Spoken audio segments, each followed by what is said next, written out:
The world was never meant to know the truth. Not the truth written in books, but the one whispered in the silence between heaven and earth. Before time had a name, before stars learned to burn, two forces stood face to face. One born of perfect light, the other of unyielding pride. Their names echoed through eternity. Michael, the guardian of heaven, and Lucifer, the morning star. Once brothers in purpose, now enemies divided by an ancient wound that never healed. People think the war between heaven and hell ended long ago. They think it was settled when light defeated darkness, when good triumphed over evil. But that's the lie, the beautiful illusion that keeps the world at peace. The truth is, the war never ended. It only changed its battlefield. No longer fought in the skies with swords of fire, it now moves quietly, through hearts, through choices, through every act of faith and doubt. Lucifer did not fall because he hated heaven. He fell because he wanted to be free. He believed creation could exist without obedience, that every soul could choose its own path without divine command. But Michael stood for order, for the law of the Creator that kept the universe in balance. To him, freedom without guidance was chaos, and chaos was the seed of destruction. For ages, their conflict slept beneath the surface of human history. Every empire that rose and fell carried their invisible fingerprints. Every war, every revolution, every miracle, all part of the endless echo of that first rebellion. And now, something is stirring again. The signs are appearing. Storms that defy reason. Stars that flicker as if warning the heavens. Voices speaking from dreams that are not dreams at all. Michael feels it, the tremor in the fabric of creation. Lucifer knows it too, his time is running out. Both are being pulled back toward the place where it all began. But this time, it's not about heaven or hell. It's about us, humanity, the fragile line between light and darkness. And somewhere, in the silence of the night, a single question lingers. What if this time, the sides are not as clear as we once believed?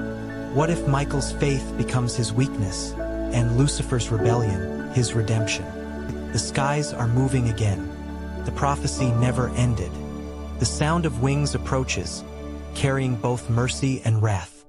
And when they finally meet, the world will remember that the war between angels was never truly over. It was only waiting to begin again. The signs began quietly, like whispers carried on the wind. A man in an old church heard a voice calling his name, though no one was there.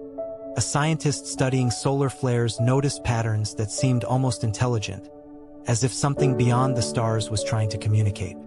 Across the world, people began dreaming of wings made of light and shadows rising behind them. Most ignored it.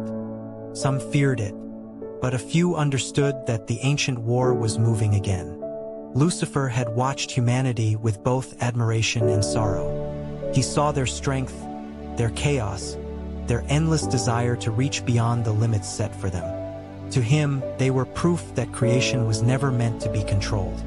Yet Michael watched too, from above, carrying the burden of divine order. He saw how easily human hearts could fall to pride, how temptation could disguise itself as freedom. And so, unseen by the world, both began to gather their followers once more. Not with swords, but with beliefs. In a forgotten monastery in the mountains, a young priest named Elias began to hear two voices in his prayers. One called him to protect the world with faith. The other urged him to seek truth beyond blind obedience. He didn't know which voice was divine. Each night, his dreams pulled him closer to a place that felt ancient, a battlefield between loyalty and doubt. Somewhere deep in the city, a woman named Seraphine uncovered symbols hidden beneath a cathedral floor, markings that matched constellations no longer visible in the sky. She didn't know it yet, but she was standing at the very crossroad where heaven's light once fell to earth. And as thunder rolled through a clear night, somewhere unseen, Michael and Lucifer both turned their eyes toward her. The storm grew without warning.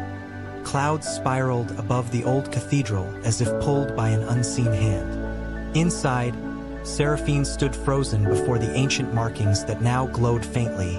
The the same light she had seen in her dreams. The ground trembled beneath her feet, dust falling from the cracked ceiling. Somewhere beyond the walls, church bells began to ring on their own, their echo carried not by wind, but by something alive. Elias arrived moments later, breathless, holding a torn page from a sacred manuscript he had found hidden in the monastery. The symbols matched the ones beneath Seraphine's feet.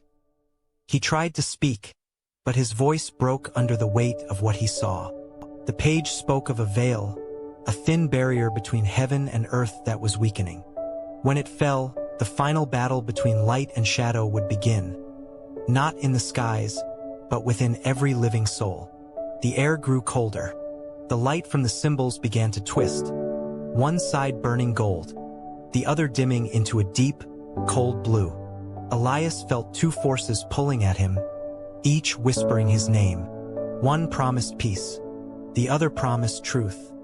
He reached for Seraphine's hand, but before he could, a burst of light flooded the cathedral, and in that blinding moment, two figures appeared in the storm above.